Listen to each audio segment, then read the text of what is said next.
നമസ്കാരം. നിലമ്പൂരിൽ നീലപ്പെട്ടി പ്രതീക്ഷിച്ച് ഷാഫി പറമ്പിൽ. നീലപ്പെട്ടിയും കാഫിർ സ്ക്രീൻഷോട്ടും ഇറക്കിയവർ ഇതുവരെ നിലമ്പൂരിൽ എത്തിയിട്ടില്ല. ഞങ്ങൾ അവരെ കാത്തിരിക്കുകയാണ് എന്ന് ഷാഫി പറമ്പിൽ MP പറയുന്നു. ഒപ്പം UDF വിജയിക്കുമെന്ന കാര്യത്തിലും തെല്ലും സംശയം പോലുമില്ല വടകരയുടെ MP-ക്ക്.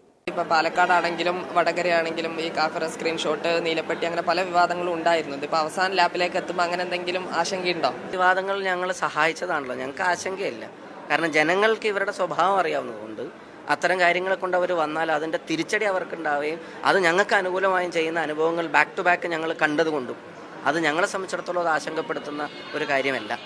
അതൊക്കെ ചെയ്യുന്ന ആളുകളെ കൂടെ വരാനിരിക്കുന്നേ ഉള്ളൂ എന്നാണ് ഞാൻ മനസ്സിലാക്കുന്നത്. അവർ അനുഭവം അനുസരിച്ച് പോസിറ്റീവായിട്ടേ ഉള്ളൂ. അങ്ങനെയല്ലേ. ഇപ്പം നീലപ്പെട്ടിയുടെ വിവാദം ഉണ്ടായിട്ട് അത് പാലക്കാട് പിന്നെ ഏത് തരത്തിലാണ് ഞങ്ങളെ ബാധിച്ചത്?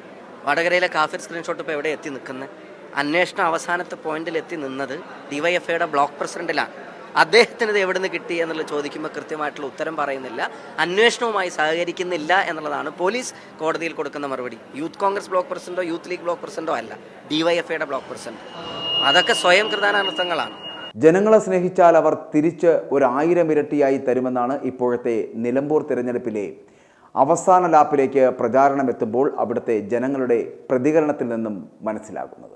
മുന്നേറും ഞങ്ങൾ എല്ലാവരും പ്രസിദ്ധീകരിച്ചിറങ്ങിയാണ്. ഉഷാറാണ്. ഞങ്ങൾ ഇവിടെ എത്ര വോട്ട് ചെയ്യും? 50,000 വോട്ട് ജയിക്കും. ഉറപ്പാണ്.